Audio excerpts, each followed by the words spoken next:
Ai, jovens, o vídeo está começando e eu vou te sequestrar. Por quê? Porque agora você tem que ver isso aqui antes, porque senão você não vê o vídeo.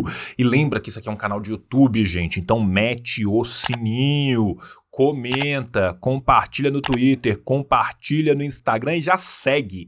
Segue o nosso canal de cortes também, que o dia que você quiser ver um vídeo curto, você vê o canal de cortes, o dia que você quiser ver um vídeo longo, você vê aqui, e todo dia você vê os dois, e tatua um QR Code também de ambos, que facilita muito. Tatua na testa, que fica mais bonito. Do outro lado da testa, você põe um berro e escreve realidade. Tá certo? Esse aqui é um trisal, jovens. Trisal poligâmico louco do comunismo brasileiro. Eu, João Carvalho, várias redes aparece, tudo igual, a gente faz branding. E também quem? Rafael Correia, o melhor editor do Brasil e a maior artista gráfica do Brasil, Dona Nune. Primeiro, redes do senhor Rafael. Segundo, redes de Dona Nune. E agora a gente vem o paraíso do cupom antes. Por quê? Porque o tio tá de cupom novo. almarevolucionaria.com. O pessoal fica pedindo, João, eu quero livros que falem de religião e marxismo. Então cola na almarevolucionaria.com, mete o cupom assim disse o João 15. Ai, João, mas eu queria ainda mais cupons novos. O tio fechou a parceria mais pica de todas, parceria gigantesca, Editora 34. Sim! Todos os livros maravilhosos, edições maravilhosas com 30% de desconto no site inteiro, editora34.com.br, mete o cupom assim disse o João. E os cupom antigos, João, continua tudo lá. Tem nosso cupom na Revolustore, revolustore.com.br, assim disse o João 20% de desconto a partir de 2 pôster. Tem cupom na Lava Palavra, tá o link do Lava Palavra aqui embaixo, assim disse o João 15% de desconto na Lava Palavra inteira. Ah, João, mas eu quero fazer cursos. Tem curso da classe esquerda. Entre em classeesquerda.com e mete o cupom assim disse o João. Mas, João, eu quero aprender mandarim. Então fala xixi Guhan Lao Xi. Guhanmandarim.com.br, assim disse o João, 20% de desconto. Ah, João, mas eu quero comprar mais livro. Tem na Ruptura, o cupom é assim disse o João, tudo em caixa alta também. Mas, João, esses livros não me bastam. Eu preciso dos livros deliciosos das ciências revolucionárias. Então entre em cienciasrevolucionárias.com e mete o cupom assim disse João. Tudo separado, tudo bonitinho. João, me libera, João. Eu quero ver o vídeo, João. Você fala demais. Não. Doe pro tio. Este canal precisa de você. O tio está sorteando 120 livros por mês. 1.440 livros por ano. Eu gasto 60 mil reais no ano para fazer isso acontecer. E eu tenho você, eu, Deus e a roda da frente. Então manda o Pix aqui. Pix, assim disse o João, @gmail.com, a partir de R$5 você concorre. E não é só desse jeito, você também pode entrar como membro no nosso clube. Tem Apoia-se, tem Padrinho, tem o Caralho 4. Ah, João, eu moro na Cochichina, em 1342, então manda o PayPal. Tem PayPal também no mesmo e-mail do Pix. Agora é isso. Agora você pode ver o vídeo. Tio te ama. Beijo. Tchau! Falha e falhará. Falha, falha e falhará. Falha, falha e falhará. Olá, jovens! Onde que nós estamos?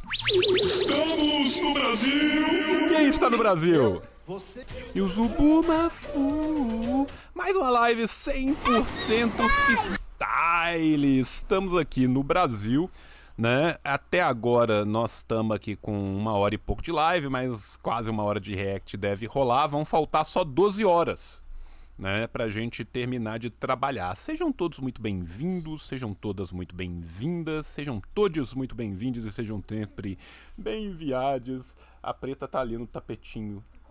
Ela tá comendo o tapete? Não come o tapete não, minha filha. Ai, meu Deus, a preta está comendo o tapete. Você que está em casa também comendo um tapete, não come o tapete não, meu filho. Não come o tapete não, minha filha. Tá? Evitem de comer tapetes. Jovens, hoje nós estamos com um vídeo aqui maravilhoso do menino Antídoto, que eu já sei que é maravilhoso sem ver, porque são os vídeos mais bem editados do universo. O vídeo de hoje é o que não estão dizendo sobre as inteligências artificiais. Bem, eu não vi o vídeo, né? Mas eu vi a descrição do vídeo e ele falou que ele quer colocar um input para além das coisas que estão sendo ditas atualmente. Eu sou muito curioso com o assunto e eu tenho pouco acúmulo teórico sobre o assunto. Então eu estou aqui junto com vocês hoje muito mais para aprender do que qualquer coisa, né? Porque eu tenho os meus pitaco, né? Mas me falta mais conhecimento teórico sobre o assunto, né? Já li um bocadinho, venho aprendendo, mas tenho certeza que temos muito a aprender com o menino Antídoto aqui hoje. Então vou deixar o homem falar, porque ele fala bem melhor do que eu.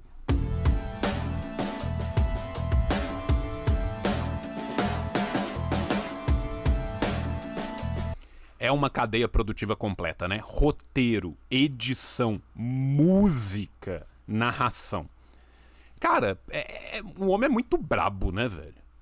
O homem é muito bravo, cara. O cara faz tudo.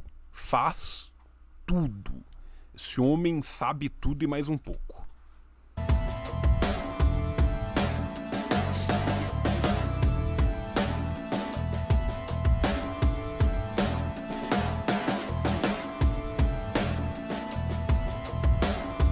Ace e ace, né? Exatamente. Habla e habla, ace e ace. A gente já vive as consequências da primeira onda de inteligência artificial. Como é bonito esse quadro, né, cara? Esse é um quadro muito clássico, um quadro japonês muito clássico, né? E ele é lindo, cara. Agora, conseguir fazer esses bagulho e mexer, cara, eu fico de cara, velho. E quando a gente fala em inteligência artificial, pode parecer que a gente está falando de uma coisa muito nova, como o ChatGPT, e quando a gente fala do potencial dela, pode parecer que a gente está falando de algo um pouco distante. Mas quando a gente realmente pensa no impacto que as redes sociais tiveram na sociedade e na vida de cada pessoa, como o mundo mudou radicalmente desde a explosão de popularidade das redes sociais, a gente não pode esquecer de um pequeno detalhe. Essa mudança não foi causada só pela grande quantidade de pessoas que usam essas redes. Não foi só o aumento do acesso à internet. Uma mudança fundamental, talvez a mudança mais fundamental, foi que o nosso uso dessas redes passou a ser mediado por algoritmos que aprendem com o nosso comportamento, que são inteligências artificiais programadas para aumentar o nosso engajamento com essas redes. Isso aqui é um bagulho muito louco, tá? Mas que eu, como historiador, cara, eu gosto de pensar numa perspectiva de longue durée, né? Todo historiador, desde Fernand Braudel, não consegue não ser influenciado por Fernand Braudel, tá? Por que que eu tô falando isso com vocês aqui? Uma coisa muito interessante da gente pensar, e tem muitos escritos, tem muitos estudos sobre isso, né? Tem um livro que é bem interessante, tá? Que ele chama Os Dentes Falsos de George Washington, um guia não convencional para o século XVIII, do Robert Darnton. O Darnton está trabalhando ali já com a ideia de mass media, que é muito importante para a gente pensar em toda essa evolução que veio depois, né? Mas aí você está pensando assim, porra, João, você está voltando lá em 1700 para falar de rede social. Por quê? Né? Porque eu estou querendo trabalhar aqui com vocês uma ideia em longa duração da profunda mudança dos mass media na relação social e nas interações sociais, tá? Por mais que pareça uma coisa muito louca pensar isso, né? A verdade é que desde o boom do jornalismo, né, e que vai começar ali ainda no século XVIII, que vai crescer principalmente no século XIX, meio que essa ideia atual que a gente tem, vista nos algoritmos que buscam mecanizar esse processo, ele não está criando um novo processo. Ele está aperfeiçoando e pasteurizando um processo de individualização dentro do coletivo, que é um processo em longa duração, sabe? E os burgueses continuam basicamente os mesmos burgueses da época do jornalismo, muito bem colocado pelo João Pedro Tavares aqui. João Pedro Vares, desculpa, errado. Mas a ideia é essa, sabe? A ideia é que é muito louco, cara, a gente pensar que muitas vezes o cara que viveu antes dos mass media serem popularizados, o sujeito que nasceu no começo do século XVII, ele está muito mais próximo de Cleópatra, e o cara que nasceu logo depois no último quartel do século XVII está muito mais próximo de nós, né? Então isso é louco da gente pensar. Por quê? Porque é um salto qualitativo muito grande com um salto quantitativo de acúmulo de tecnologias que num primeiro momento foi pequeno, foi pontual, muito importante, mas pontual, mas que criou essa qualitatividade, né? Só que a gente vem num ritmo de aceleração constante. De que forma? Da mesma forma que a gente pode situar esse sujeito no início do século XVII mais próximo de Cleópatra, nós que nascemos na década de 80 vivemos uma infância muito mais próxima deste segundo sujeito do terceiro quartel do século XVII, do início do século XIX, desculpa, do terceiro quartel do século XVIII, início do século XIX, do que dessa geração que vai nascer agora já sob a égide dessas outras tecnologias, né? Em que sentido que eu estou falando isso, né? Eu estou falando isso no sentido de um novo salto qualitativo que vai acelerar novamente este acúmulo, né? Salto esse que, mais uma vez, se a gente se permitir, né, pensar em longa duração, vai começar na realidade, não na tecnologia analógica, na ruptura da tecnologia analógica da década de 80, 90 para a virada do século, mas vai começar numa outra forma de se aperceber dos mass medias, que a gente pode voltar para a década de 20 para a década de 30, né? Quando a gente pensa na segunda subversão que é feita desses mass medias pela imprensa marrom de Hirsch, pela propaganda fascista e nazista, pelos trabalhos que o Recht vai fazer ali em cima, né, o Wilhelm Reich, desculpa, vai fazer ali em cima, né, a gente já tem este processo começando a se dilatar, e esse processo vai ter uma catapultada violenta com essa nova ruptura qualitativa, né? O que eu quero dizer com isso tudo? Muitas vezes, gente, a gente tem uma impressão de que as coisas surgem do nada.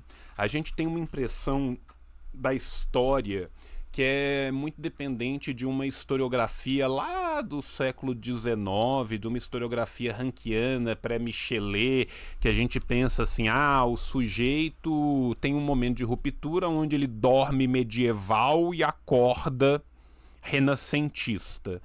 Mas não é, né? Este é um processo que vem se acumulando, né? Este é um processo que necessita de certos saltos quantitativos até que, bum, a gente tem um salto qualitativo, sabe?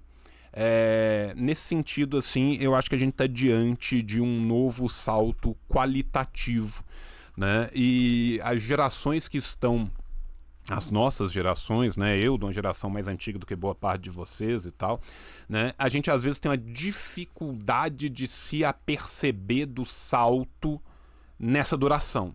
A gente tem uma facilidade muito grande de notar, porra, mudou.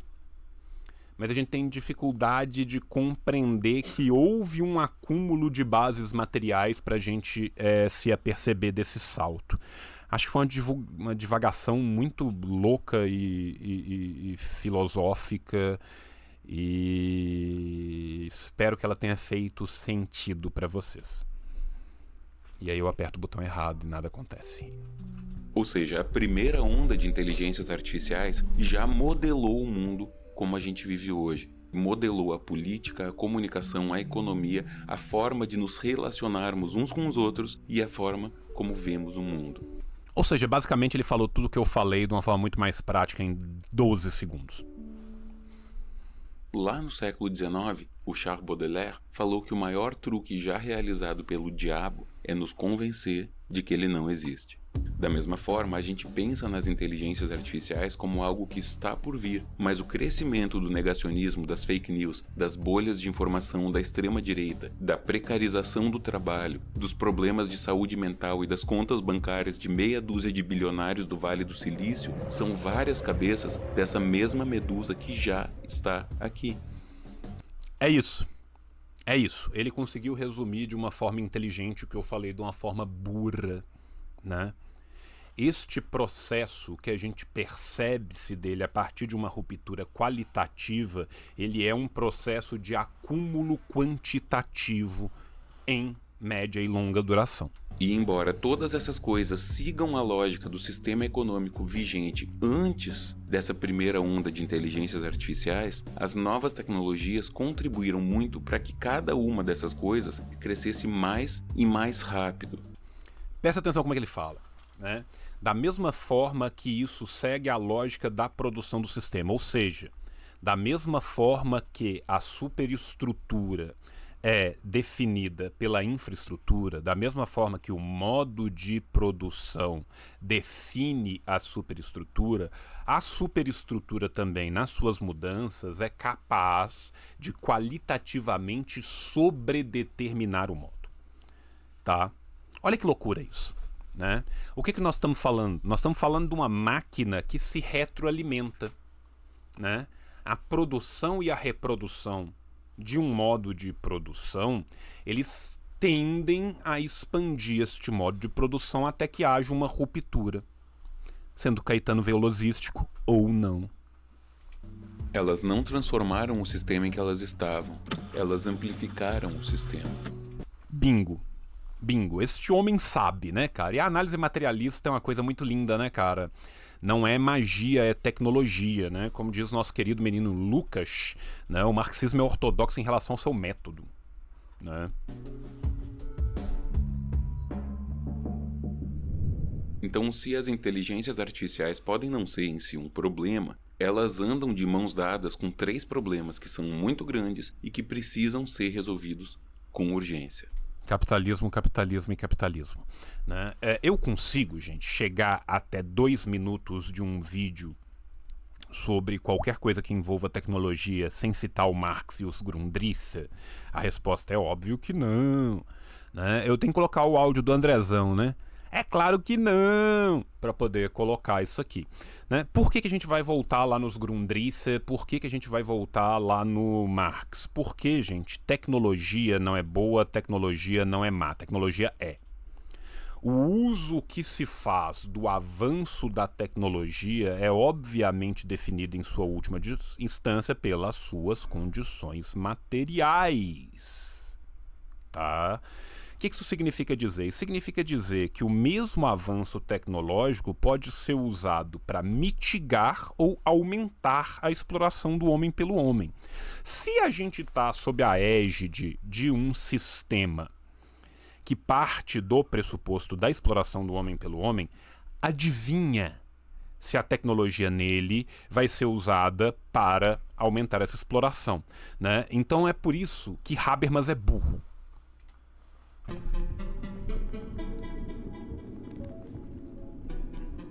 O primeiro é que a gente não consegue distinguir muito bem o que está realmente acontecendo com as inteligências artificiais e o que é sensacionalismo. Por um lado, como eu falei, elas já moldam aspectos fundamentais do mundo em que a gente vive sem que a gente sequer percebesse que elas estavam lá. Então elas têm sim muito poder. Mas por outro lado, existe todo um hype gigantesco usando essas palavras em tudo quanto é lugar para vender e divulgar tudo quanto é tipo de coisa. E isso não é nenhuma novidade. É isso. Isso não é nenhuma novidade. Isso é a função da ideologia na manutenção do status quo. Qual que é, em última instância, a grande função da ideologia? Manter a alienação. Entende? Quanto mais eu escamoteio, quanto mais eu escondo, quanto mais eu fetichizo, transformo em feitiço, Marx, Capital, volume 1, capítulo 1, né? Mais patente e claro deixam de ficar as coisas. A ideia é que as coisas não fiquem patentes. A ideia é que as coisas não fiquem claras.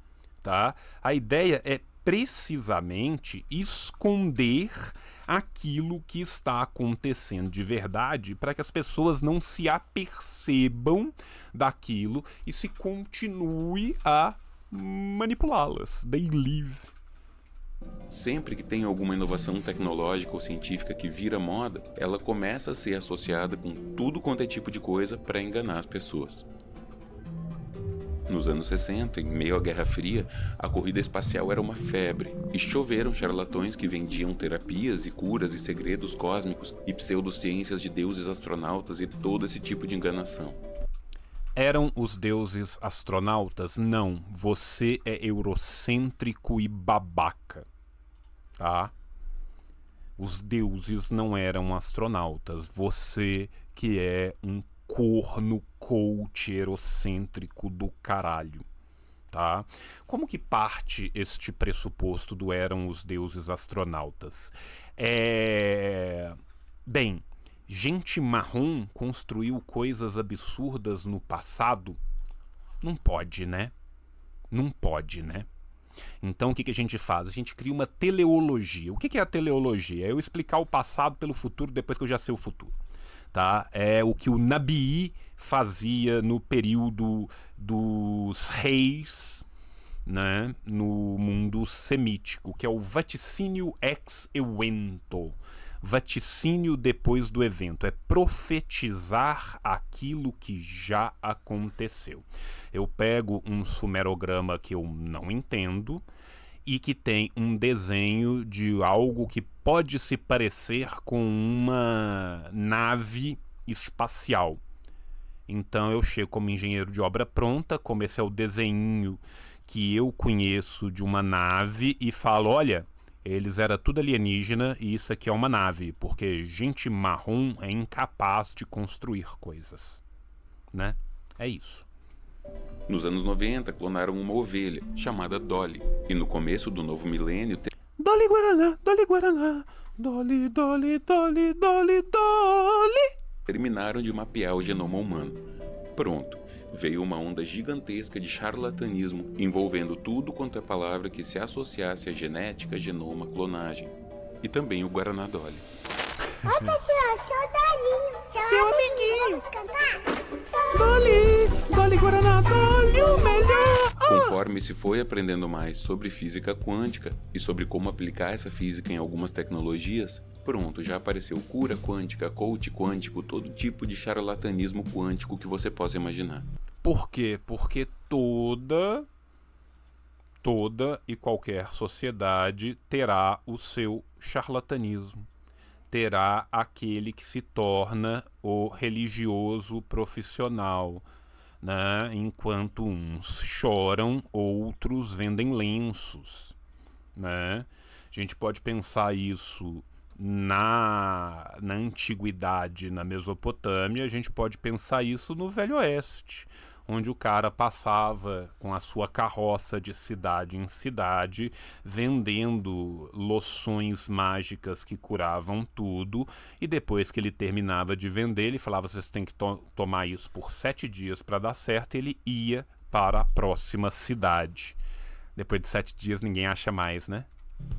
Foi o mesmo quando a Marie Curie descobriu a radiação, foi o mesmo com a teoria da relatividade. Meu irmão, quando ela descobriu a radiação... essa foi doída, tá? Essa foi doída. Eu quero lembrar pra vocês, tá? Que os malucos dava água de rádio pra beber.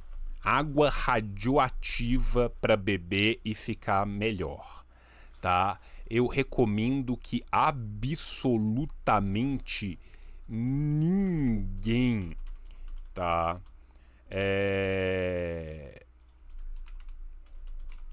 Procure muito na internet, tá? Sobre o maravilhoso homem que bebeu suco radioativo Eben Byers, tá? Até a sua mandíbula desintegrar e cair, tá? Os caras fizeram pasta de dente.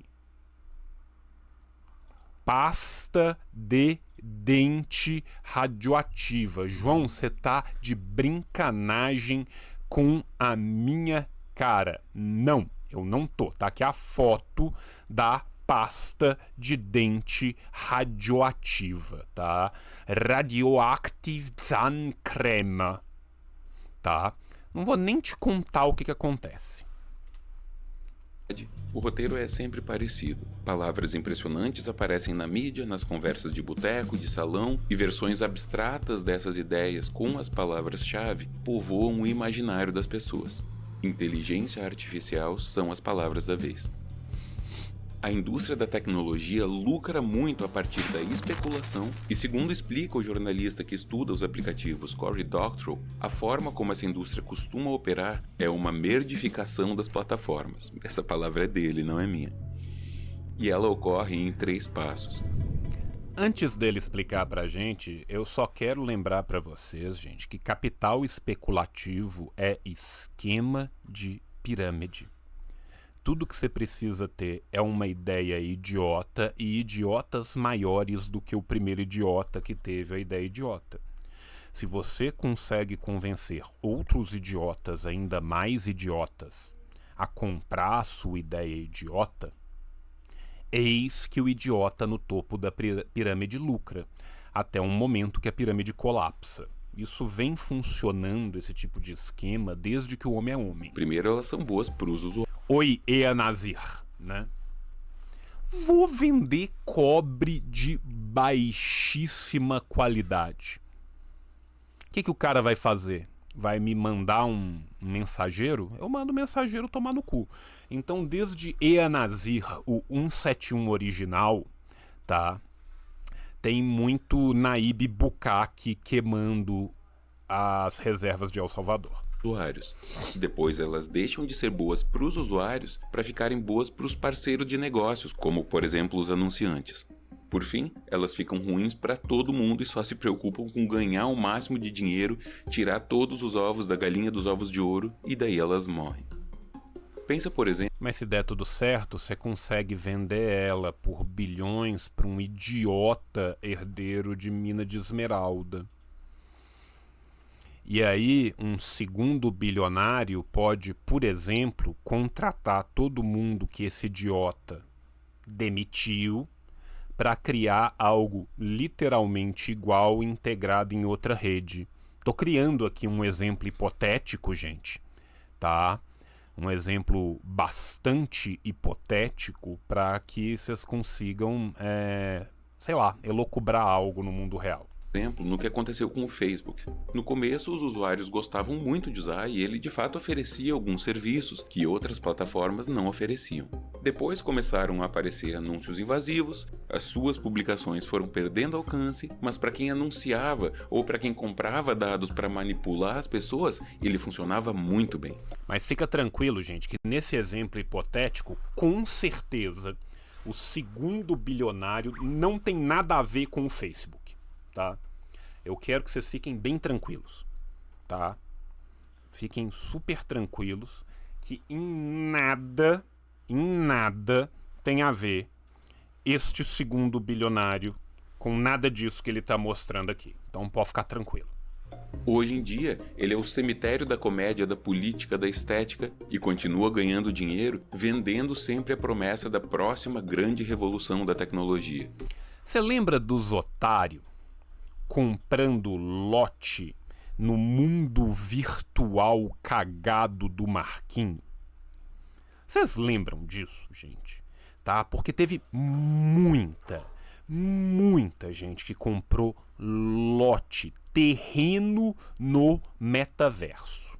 Gente, uma das coisas mais tradicionais e irônicas e engraçadas que a gente lê sobre os Estados Unidos no começo do século é o tanto de gente que comprou a ponte do Brooklyn.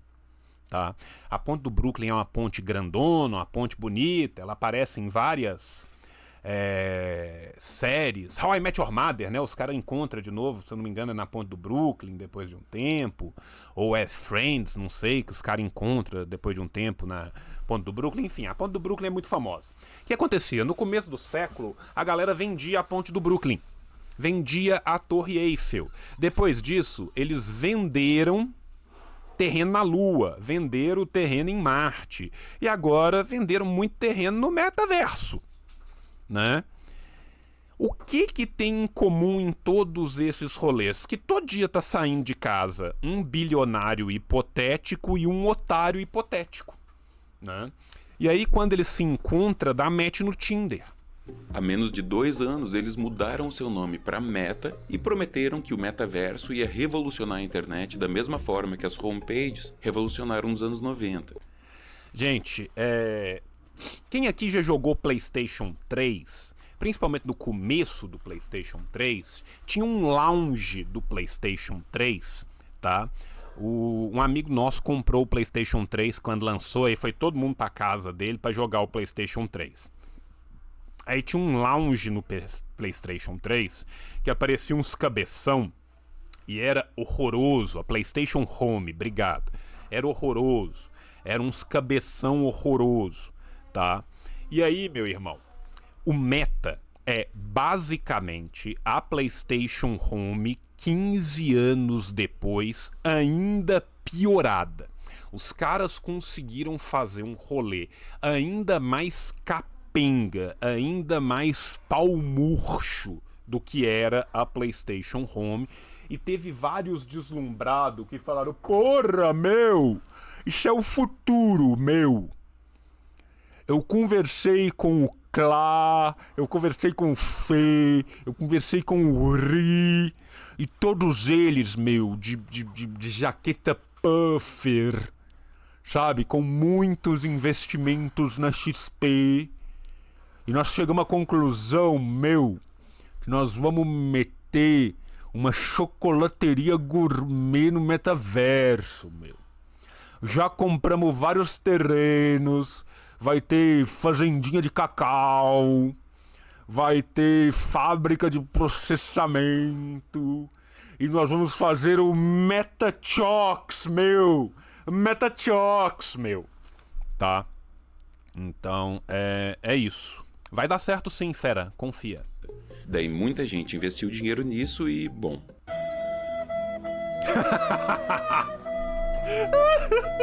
Então esse é o primeiro grande problema. Muita gente ganha muito dinheiro escondendo de nós o quanto essas tecnologias de fato transformam nossas vidas, ou, por outro lado, vendendo ilusões de que uma nova grande tecnologia transformadora vai mudar tudo, quando ela de fato não tem maiores consequências.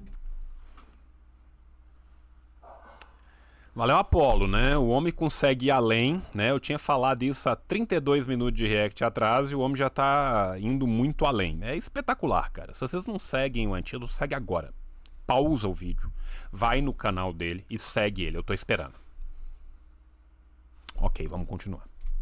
No fim, a gente fica sem ter uma noção clara do que de fato está acontecendo e o que de fato está mudando e para que nós devemos nos preparar. Será que a inteligência artificial vai transformar nossas vidas como foi a Revolução Industrial? Ou será que vai ser um fiasco como o metaverso? E como é que o Zé da padaria vai saber disso? Ó, capítulo 2. Eu adoro isso, cara. Os caras dividem, coloca capítulo, é tudo concatenado, é tudo bonito. Não é tipo uns malucos historiador, cheio de penduricalha atrás, que sai falando 12 milhões de coisas em cima dos vídeos dos outros, no desespero de angariar conhecimento, espalhar conhecimento, sabe? Bem feito demais, bem feito demais. O segundo grande problema é que a nossa capacidade de adaptação a novidades é limitada e essas tecnologias se desenvolvem muito. Olha a forçada. Você sentiu a forçada de encaixar forçosamente algo que não necessariamente encaixava? Não seja dogmatista, tá? Dogmatismo é... Muito rápido. Obrigado. O pessoal gosta muito de usar o termo exponencialmente, o que é válido enquanto forma de simplificar a ideia de crescimento para se fazer entender que é algo muito grande. Mas não é bem assim que a realidade funciona, porque não existe um medidor de tecnologia que quantifique de uma forma unívoca e fácil de medir o quanto que a tecnologia evoluiu. Você pode medir poder de processamento, poder de armazenamento, mas você não pode dizer que um HD externo de 2 terabytes é 2 vezes mais tecnológico que um HD externo de 1 terabyte. Não é tão simples assim. Mas de toda forma, a tecnologia tem evoluído muito rápido. E essa é uma tendência. Quando se tem muito interesse e colaboração em torno de um desenvolvimento tecnológico, ele tende a andar muito rápido. E um exemplo disso são as vacinas para a Covid. Com várias instituições do mundo inteiro trabalhando juntas em uma grande colaboração, elas conseguiram em meses alguns avanços que normalmente levariam anos para se atingir. O fato... Olha que loucura. Vamos abstrair um pouco disso aqui, né? Existe, obviamente, um acúmulo de progressos materiais ao longo das gerações. O espírito humano é capaz de modificar o seu mundo e há um acúmulo. Esse acúmulo não pode ser enxergado de forma positivista, como se ele necessariamente, ex nihilo, sem nenhum tipo de toque social, simplesmente acontecesse numa escadinha rumo ao Stairway to Heaven do Led Zeppelin, né? Não sejamos positivistas. Ainda assim, é indelével que existe este acúmulo transgeracional. Beleza, uma coisa é uma coisa, outra coisa é outra coisa. Vamos para o ponto número 2. Quando algo é capitaneado, quando algo é pesquisado, feito numa direção, ele tem uma tendência de andar mais rápido do que ao Deus dará. O que a gente aprende com isso? A gente aprende com isso que a centralização de um desenvolvimento econômico é preferível à mão invisível do mercado, tá? Por que jovens? Por que jovens? Porque funciona. Porque se você deixa os bagulho ao Deus dará, você vai mitigar e pulverizar esforços. Olha que loucura. Centralismo democrático, top demais. É que quando uma tecnologia se torna muito mais poderosa, rapidamente, e a nossa capacidade de usar essa tecnologia se mantém mais ou menos a mesma, nós chegamos em um cenário muito perigoso. E foi basicamente o que aconteceu com a primeira grande onda de inteligências artificiais. Nós desenvolvemos ferramentas formidáveis que poderiam ser usadas para melhorar o mundo de maneiras substanciais, mas que primariamente foram usadas para satisfazer a infindável fome de poder e de dinheiro de algumas poucas pessoas que geralmente já tinham muito poder e dinheiro. É quase como se estivéssemos sob a égide de um sistema, de um modo de produção que se baseia na exploração. Entende? Você entende aqui, gente, que ele está falando do capitalismo? Você entende aqui que ele está falando dos Grundrisse? Que quando eu fui lá e citei os Grundrisse do Marx para falar, né, que a tecnologia não é boa, a tecnologia não é má, a tecnologia é, o uso que é dado da tecnologia vai ser um uso de acordo com o modo de produção no qual essa tecnologia está inserido, né? Quando eu virei para vocês e falei, sabe o Habermas, ele é burrão. Tem que apontar pro Habermas e falar assim, kkkkkk, você é burro. É por isso. É por isso, todas vezes quantas acontecer um desenvolvimento tecnológico sob a égide de um modo de produção baseado na exploração, este desenvolvimento tecnológico será usado para exploração. E como é que se faz para evitar que nós nos tornemos chimpanzés armados de sabres de luz ou da estrela da morte? Assim, ó. É assim que faz para evitar. Ou então um exército de chimpanzés armados de sabre de luz e da estrela da morte, lutando uma guerra sem saber que estão lutando uma guerra. Eu adoro, cara, essa divisão em capítulos, cara. Como eu acho que isso é fácil para estudar, como isso ajuda a desenvolver o pensamento.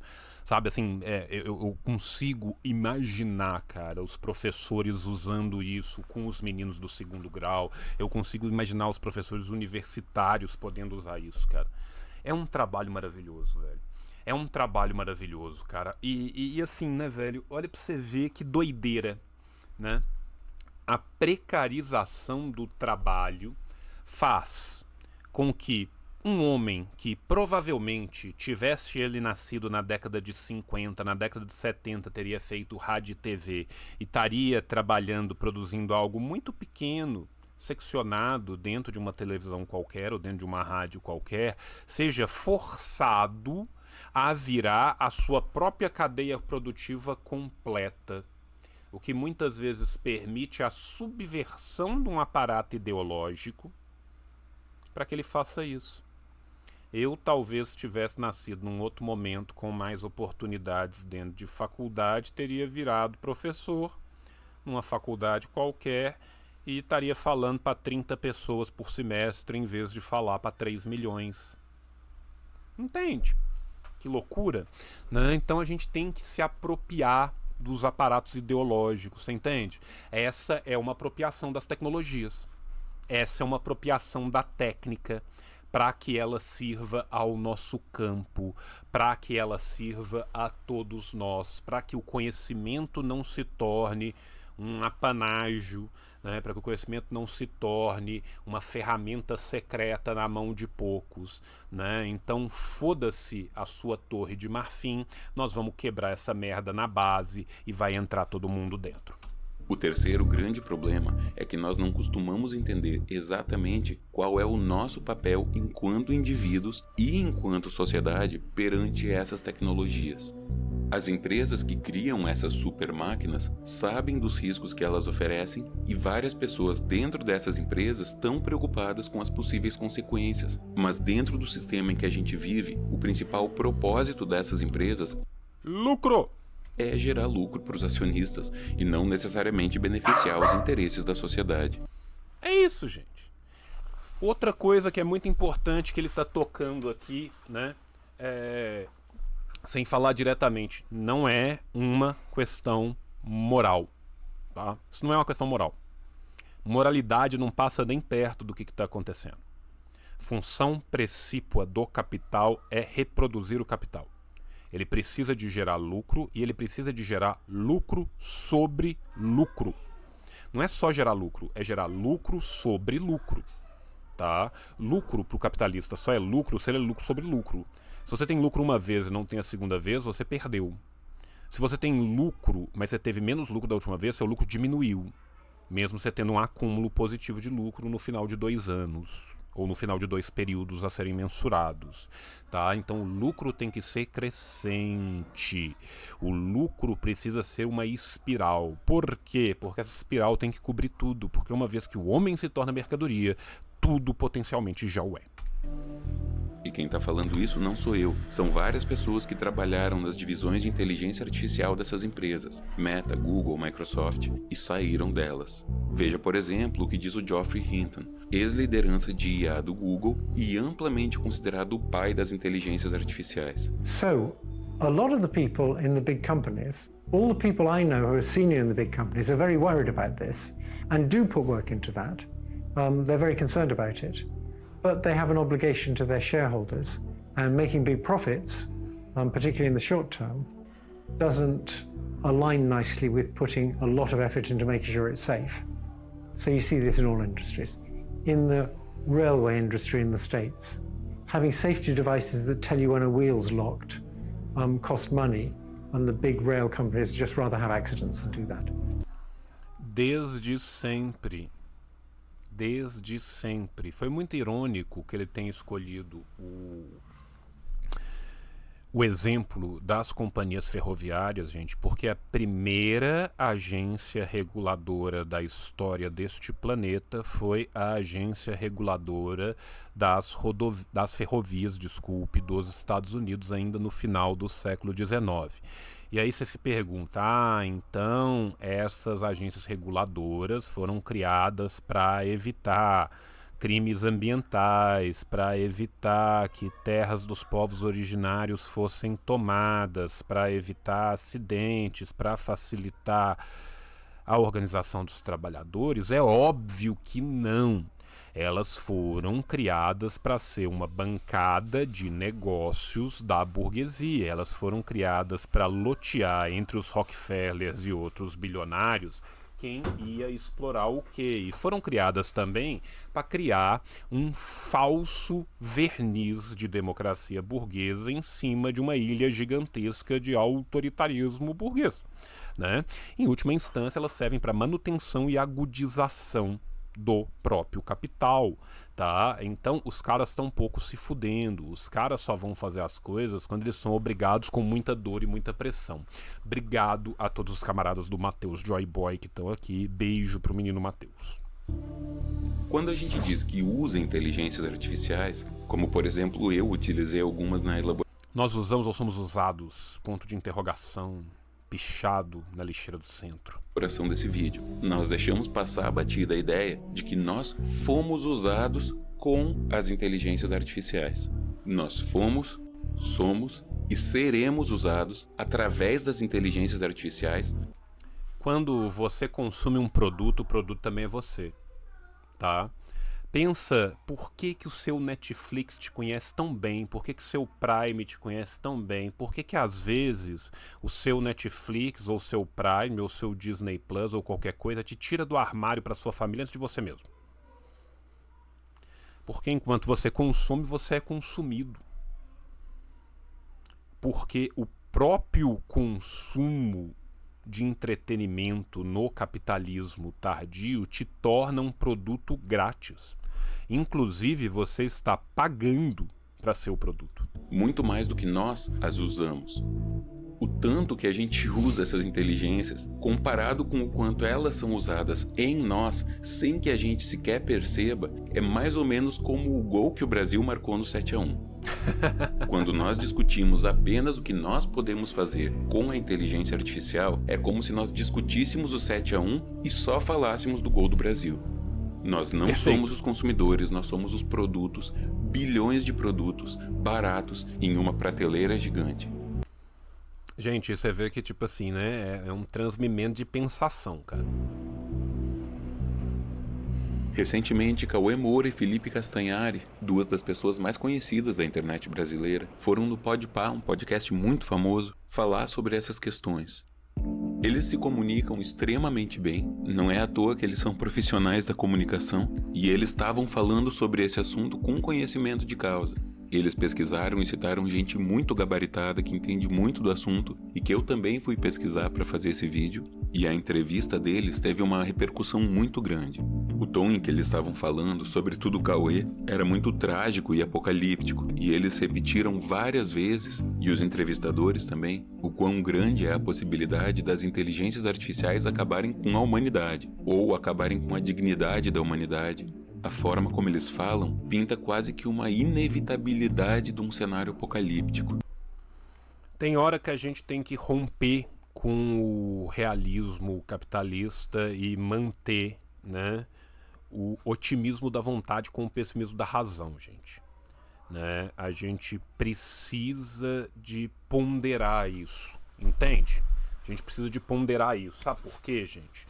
Porque o capitalismo tardio, ele é desenhado para fingir que ele é uma prisão panóptica. Ele não é uma prisão panóptica. Mas se a gente for convencido de que ele é ineludível, se a gente for convencido de que é inescapável, a gente para de tentar escapar. Entende? Qual que é o rolê aqui? Né? Se eu te convenço que você tá numa prisão inescapável, vai chegar um momento em que você vai falar assim, ok, já que não é escapável, eu pararei de escapar, eu pararei as minhas tentativas. E aí, então, uma prisão que era escapável se torna inescapável. Tá certo? Esta ideia de desamparo, ela é aprendida, ela é retrojetada, tá? Quanto mais eu continuo vendendo e comprando isso, melhor a ideologia funciona. Jovens, pense nas diversas rupturas que a humanidade já conseguiu sob a égide do capitalismo. O capitalismo é somente mais um dos modos de produção que ocorreram ao longo da história da humanidade. Ele não é natural, ele não precisa ser o último. João, mas do outro lado, quando você fala isso, a gente pensa, então naturalmente as coisas vão ocorrer e naturalmente nós vamos escapar? Não. Não. A gente precisa de organizar a nossa fuga. A gente precisa de se unir para sair dessa cadeia, mas a gente tem que saber que esta cadeia autoimposta é uma cadeia autoimposta, que há vida fora dela, tá certo? Então, assim, a gente precisa de compreender que são tigres de papel, que parecem muito bravios, ineludíveis, inescapáveis. Mas é isso, o elefante que é amarrado no toco de madeira desde pequeno, chega uma hora que ele fala, eu não tenho como sair do toco de madeira. Nós temos. E aí eu lembro um rapaz jovem, tá começando agora no Kauai fazendo novela, que no final de um livro dele, ele falou assim, a única coisa que nós temos a perder são os nossos grilhões. E eu acho que eles estão falando isso porque eles estão legitimamente preocupados, de verdade. Porque eles não inventaram essa preocupação. Eles estão reproduzindo, traduzindo para português e espalhando uma preocupação que vem de pessoas que são estudiosas da área. Só que praticamente todas as formas de a inteligência artificial nos levar para um mundo distópico que eles apresentam têm como pressuposto a lógica do sistema em que a gente vive, a lógica do capitalismo. Outra coisa. Até que ponto você está rompendo de fato com o sistema se você toma os seus pressupostos por verdadeiros? Tá? Esse é um ponto de crítica historiográfica, muitas vezes feita ao anticolonialismo, muitas vezes feita ao marxismo ocidental, que a gente precisa de compreender. Uma ruptura real precisa romper com os pressupostos que levarão a essa própria ruptura real. Sei que parece complexo, mas o que eu estou te falando é o seguinte, se eu acredito na ideologia que me é dada e que a prisão é inescapável, eu posso tentar criar a partir disso escapes que vão acabar não funcionando porque eu estou partindo do pressuposto que me foi dado que não é uma realidade. É uma ideologia. Sacou? Então a gente tem que romper com isso. Né? E muitas vezes, gente, o pessoal lê Mark Fisher e fica doido de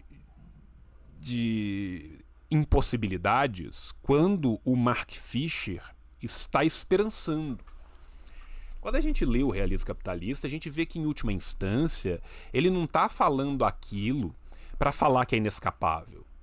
Tá? Ele não está sendo um rebelde aristocrata. Não. Ele está falando aquilo tudo para mostrar a ilusão da ilusão. Ele está rompendo o véu. Rompamos nós o véu. E a partir de certo ponto acendeu uma luzinha na minha cabeça que não apagava mais. E que eu pensei que iria acontecer o mesmo com muita gente que estivesse assistindo também. Então eu fui procurar na internet ver se alguém estava falando sobre isso e encontrei exatos 0 resultados no Google. E eu fiquei muito surpreso, eu pensei, não é possível que só eu esteja pensando nisso. Eu lembrei imediatamente do conceito de realismo capitalista do Mark Fincke.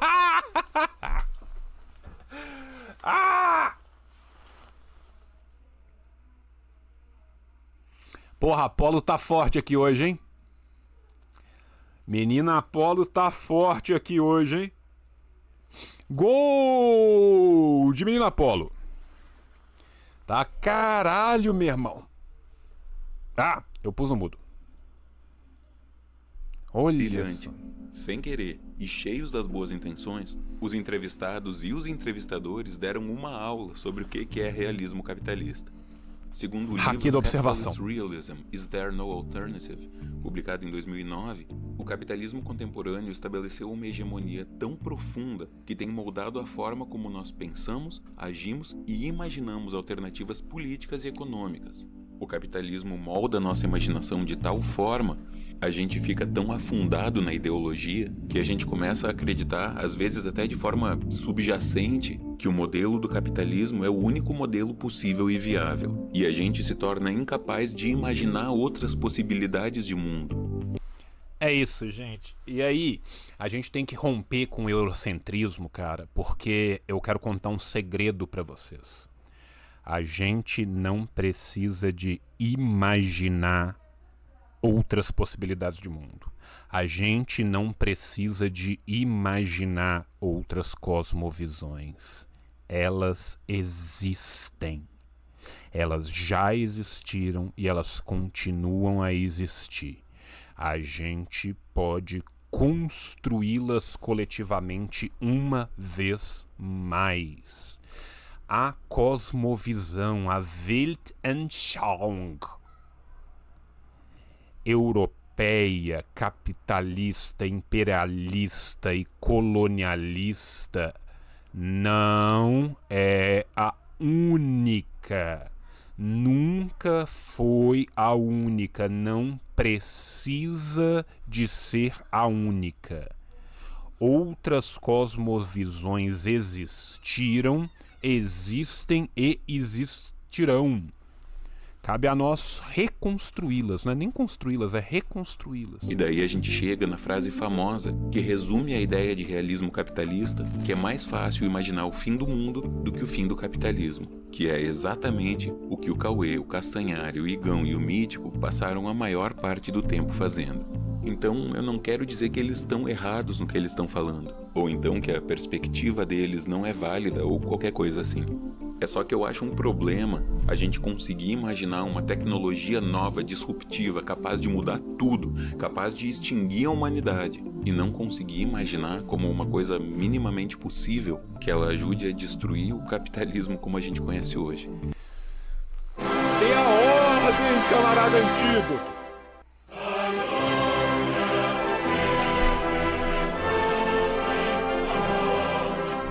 O homem habla, né, gente? O homem habla e hace e habla. Toca e se vá. Meu Deus do céu, cara. Como esse homem sabe, viu? É bom. É bom.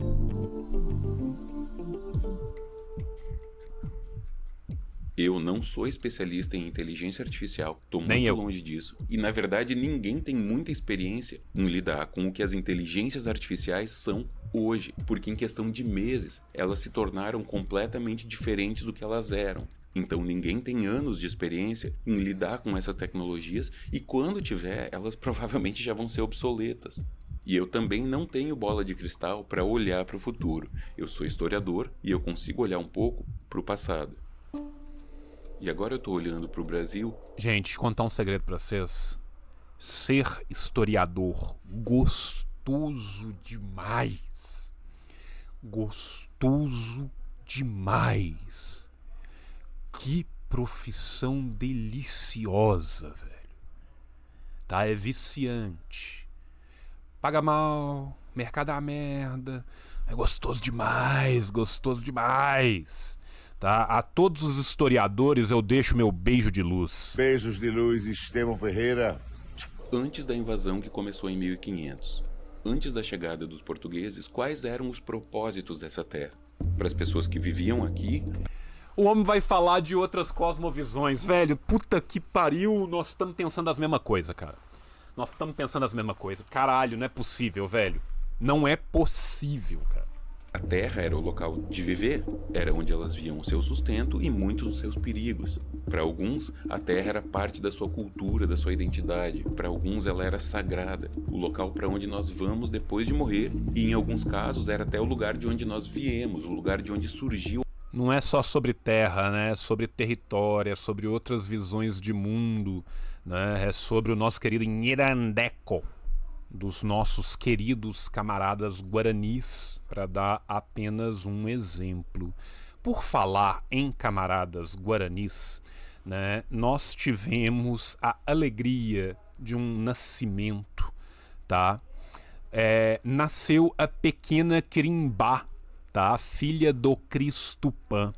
Quero mandar um beijo ao Cristupã, à sua companheira e à pequena Quirimbá, que ela possa, né, continuar a combater o Ojepota, tá certo? Seja muito bem-vinda, camarada. Outro mundo é possível, nós vamos construí-lo juntos. E a humanidade. Quando os europeus começam a invadir essa terra, eles estipulam outro propósito para ela: ser fonte de lucro e poder. Quanto mais eles tiveram domínio sobre essa terra, mais eles substituíram os propósitos de sobrevivência, cultura, ancestralidade, etc., por um propósito de lucro e poder. Hoje, o propósito das inteligências artificiais é esse: ser fonte de lucro e poder para os acionistas das empresas que as criaram. Só que essas empresas não desenvolveram essas IAs a partir do zero. É como se elas fossem excelentes instrumentos de colheita, mas quem desenvolveu as sementes, quem plantou, quem regou, quem cuidou, quem adubou a terra, quem passou os remédios, quem combateu as pragas e as ervas daninhas, definitivamente não foram essas máquinas. Elas usam tecnologias que foram criadas por outras pessoas, muitas delas por universidades e instituições públicas. Ou seja, ele está querendo nos mostrar aqui, gente, que a gente tem que esperançar. Ele está querendo nos mostrar aqui que outro mundo é possível.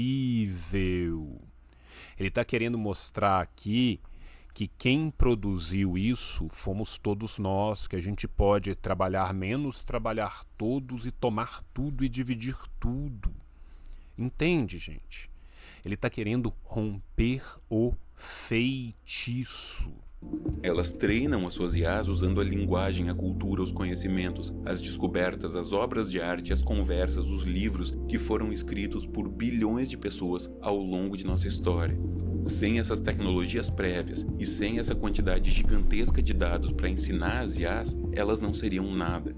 Lembra quando eu comecei voltando lá no Robert Darnton, quando eu comecei voltando na revolução dos mass media? Tá vendo, gente, como é que as coisas são? Mais uma vez a gente volta nos Grundrisse e fala a mesma coisa. Toda a riqueza que elas podem produzir é, na verdade, uma extração de algo que pertence à humanidade e não a essas empresas. Então, tanto os benefícios colhidos quanto o poder de decidir como elas vão ser usadas não deveriam ser um monopólio dessas empresas. O propósito não pode ser somente gerar lucro para os acionistas. Ou seja, nós estamos diante de aparatos ideológicos da burguesia. O que nosso querido menino Althusser nos propôs? Tomá-los. Primeiro a gente cria o companheirismo e a camaradagem, a gente divide o pão e divide o quarto, mas no final a gente toma os moinhos. É uma armadilha gigante a gente pensar que democratizar as IAs significa fazer aplicativos e sites em que você pode gerar um texto ou uma imagem. E que, aliás, esse uso serve para desenvolver ainda mais as IAs. Isso é somente o 1 do 7-1. A única forma justa e honesta de democratizar essas tecnologias é transformar o propósito delas. É democratizar os benefícios que elas podem trazer e democratizar o poder de decisão sobre como elas podem e devem ser usadas. qual que é a única democracia de verdade? É a democracia burguesa? Não é, né? Não é. O que a gente precisa? A gente precisa de uma ruptura. Com este sistema, a única possibilidade é uma ruptura revolucionária. Para quê? Para mudar o modo de produção. Porque enquanto a gente não mudar, ele vai se reproduzir.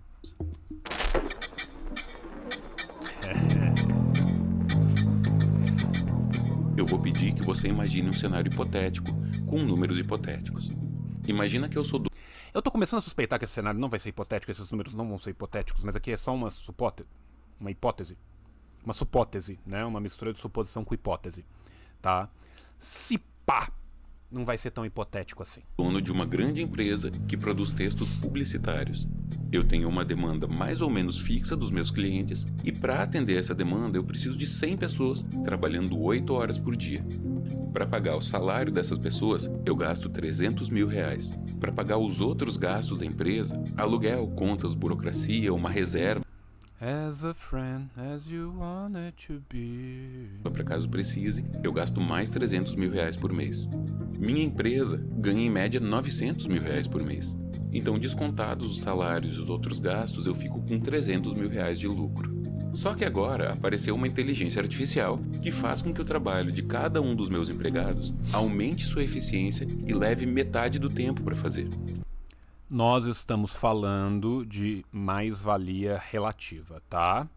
Este homem lindo e maravilhoso tá trazendo para vocês, bem desenhado e bem bonitinho, tá? Como que mais-valia funciona. Eu suponho que ele vai falar de mais-valia relativa e vai falar de mais-valia absoluta. Eu demito 50 pessoas, fico só com 50, e isso faz com que eu gaste só R$150 mil com salários, e meu lucro aumente para R$450 mil. Eu fiquei mais rico, e 50 pessoas vão chegar em casa chorando porque perderam seus empregos e vão ter que buscar novas vagas em uma área com cada vez menos demanda. É desesperador e nem todos vão conseguir se reerguer. Olha isso, olha isso. Tá? Este é o uso atual da tecnologia quando ela gera mais-valia relativa dentro do mercado capitalista sob a ótica capitalista. Mas se essa tecnologia dobra a eficiência dos trabalhadores, ao invés de demitir 50 trabalhadores, eu poderia manter todos os 100 trabalhando com o mesmo salário e cortar o turno de trabalho para 4 horas. Cada um deles teria mais tempo para viver, ficar com suas famílias e amigos, estudar, namorar, empreender, qualquer coisa. Só quero lembrar aqui para vocês, tá, que quando a gente tem uma grande revolução técnica na Suméria e eles conseguem dobrar o plantio, eles passam a trabalhar metade. Na verdade, eles dividem o ano no meio e passam a ter 2 feriados em vez de um para cada, né? Basicamente dobrando a qualidade de vida deles com esses tempos livres. Entende, gente? Que isso aqui é uma invenção de 4.300 anos atrás? Ao invés de arruinar a vida de 50 famílias, essa mesma tecnologia, fazendo a mesma coisa na mesma empresa, melhorou a vida de 100 famílias. É uma escolha, né? Só que a gente vive a égide de um sistema onde um vale mais do que 100. Né? Vamos nos lembrar aqui que enquanto a pobreza geral dos Estados Unidos cresceu, os seus maiores bilionários durante a Covid catapultaram a sua fortuna de 2,8 para 4,7 trilhões. 1.100.000 mortos no mesmo país. Se pelo menos parte do que está sendo dito sobre o enorme potencial das inteligências artificiais e o seu impacto no mercado de trabalho for verdade, nós temos basicamente 2 opções para nos prepararmos para o que vem adiante. Ou nós vamos ficar sentados à espera de um milagre que é a boa vontade altruísta de todos os donos do poder econômico, ou nós que não somos bilionários vamos nos unir, nos organizar e trabalhar e lutar por um mundo melhor. Sua vez de jogar. É isso, meu irmão. A gente precisa de fazer o checkmate, não é isso? Dê a ordem, camarada Antídoto. Espetacular. Joga e joga. Jovens, muito obrigado. Eu vou lá correr pra ficar com meus meninos, pra eu pelo menos ver eles um pouquinho antes do almoço. Tá certo? Beijo no coração de vocês. Até a próxima. E tchau, tchau! O capitalismo falhou, falha e falhará em cada uma das sociedades aonde